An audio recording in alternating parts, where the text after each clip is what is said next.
Hello everyone, welcome back to my channel. For this video, I found an article related to muscular dystrophy, like always. This time, the article talks about staying involved and staying active in your community. Like for someone who has a neuromuscular disease, when someone says neuromuscular disease, it's talking about different types of diseases or disability, however you want to call it, related to muscular dystrophy. Muscular dystrophy is a neuromuscular disease, so it's ALS, SMA type 1, 3, any SMA and stuff. So when you hear neuromuscular disease, it's talking about those types of disability that are progressive, that affects the person's muscles over time and stuff like that. So that's why I put the title of my video called Staying Active and Involved in Your Community When You Have a Neuromuscular Disease. Because those that have muscular dystrophy or any disability in that neuromuscular category knows that there's not a lot we can do. Slowly we're gonna get weaker and stuff. And I know we have most of us who have a neuromuscular disease like muscular dystrophy, like in my case muscular dystrophy and stuff. We have a lot of free time, but we might have a lot of free time, but it's like we don't, you know, have a lot of things we can do. Like some have jobs, but it's hard to find a job that will, give you like your accommodation. Same with school, like transportation and all that. But we're gonna be reading. I'm gonna be reading this article and see what it says.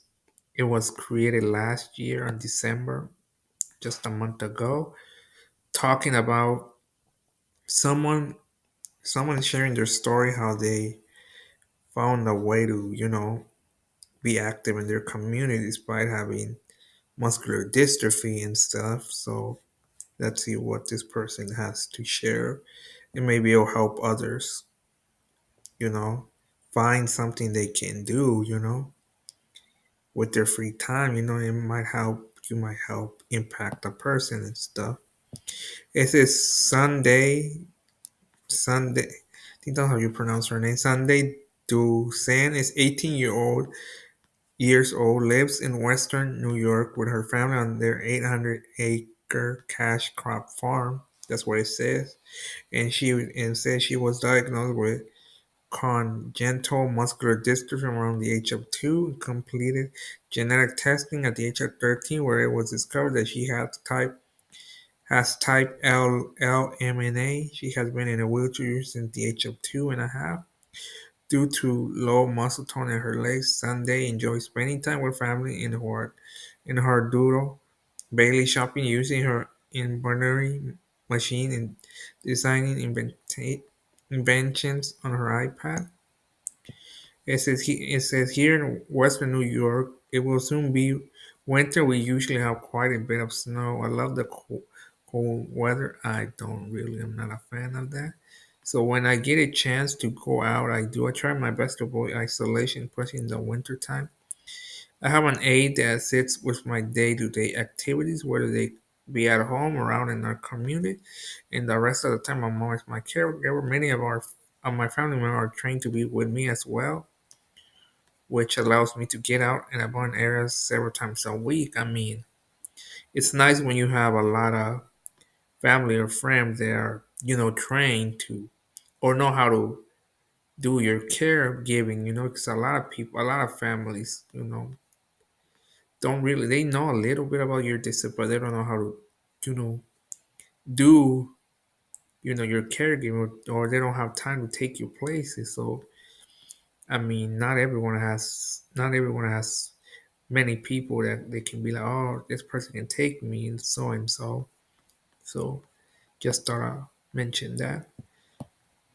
Earlier this year, I was breathing for a couple months because my body became dependent on my BiPAP machine to assist me with breathing. I now wear my BiPAP 24 hours a day, which gives me more energy to get out. I'll let how and be active during those months of isolation. I wrote a book about disability inclusion. I also had my visitor during that time period. I wasn't sure I would be able to get back out and do things that I enjoy doing. My community assisted with me getting out of bed and getting back to my regular routine and do in daily day activities. My mom did some reach and found battery packs that were perfect specifically used for the BiPAP, but they were pretty expensive. Friends and I came together to assist us in purchasing a couple of battery packs for me, so that I could be mobile and not stuck at my home. My aunt had a friend who webs, and he offered to make a shelf on my wheel so that it would hold my BiPAP machine. That was enabling me to get back to being active and doing the activity I like to do. And she also said this last year I held a couple of large for our local children's hospital and nursing home in our town and for the Muscular Association. I reached out to community member and business to my Facebook, she said, and Instagram account asking for their help for each other. Finally, we came together and collected well over 300 items, toys, clothing, games for the children's hospital. In February, I said my community assisted in collecting blankets, sockets, crossword puzzles to give to each of the 135 residents in the nursing home for Valentine's Day. We were also able to get items for their Wingo Prize closet. My biggest achievement came in September, she says, which is also Muscular Dystrophy Awareness Month. For those that don't know, September is Muscular Dystrophy Awareness Month.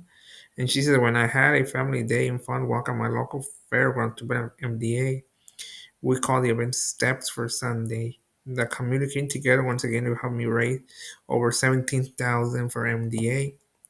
It says my mom and dad both work full time, so I usually do the grocery shopping or run errands for my mom. It said during the summer, my dad is busy on the farm, but we take a lot of day trips, visit our local park, attend baseball games and concerts. I have a wheelchair accessible there, man, that I'm thankful for because if I didn't have that, I wouldn't be able to go anywhere as we live several miles from town. This is like a scenario that most families with someone who uses a wheelchair have. Some don't have, the income to buy a accessible van and stuff. And so they're expensive. You want a new one, they're expensive. I'll probably make a video talking about. I should make a video talking about the prices of wheelchair accessible because a lot of people think that the insurance buys you the a wheelchair accessible van, which they don't.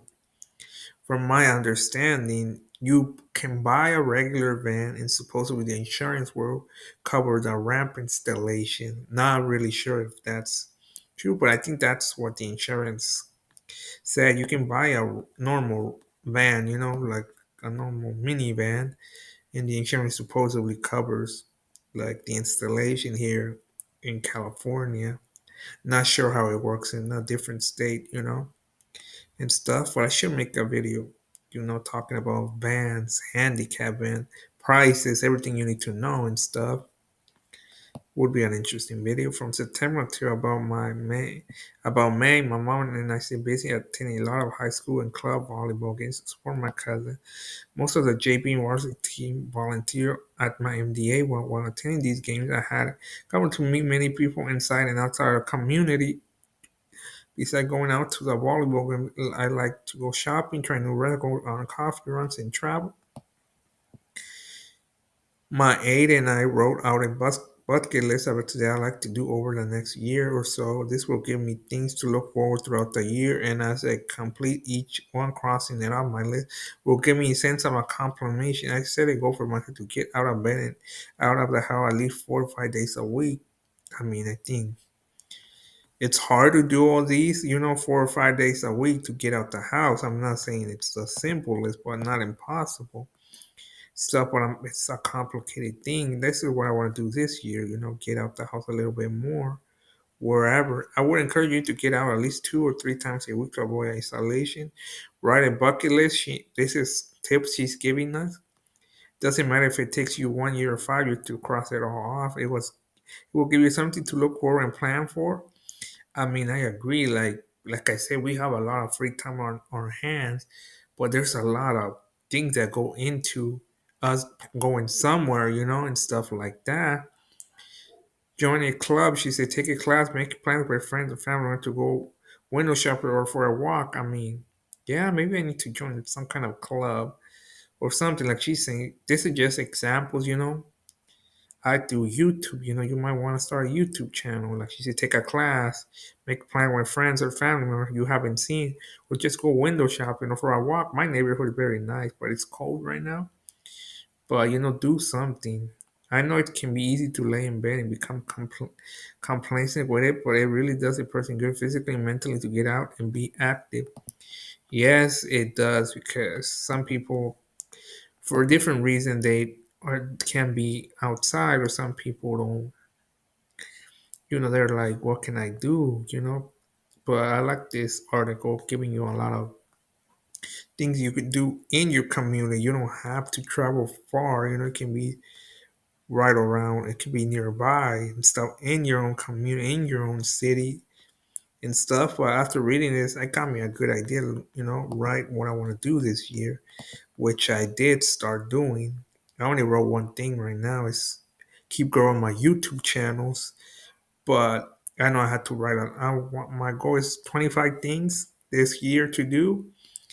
Like she said, it doesn't matter if it takes me maybe a few years or a year, and stuff like that. The thing is, you have something to look forward for. It's like, you're like, I want to do this and that. You have something to be like, you know, something that you look forward to. You'll be like, motivates you and stuff like that. So I thought it was a good article to share. And at the end, there was some helpful tips, to achieve all this. But anyway, that's it for this video. Thank you for watching. Don't forget to like, comment, subscribe, and hit that notification button. Until next time.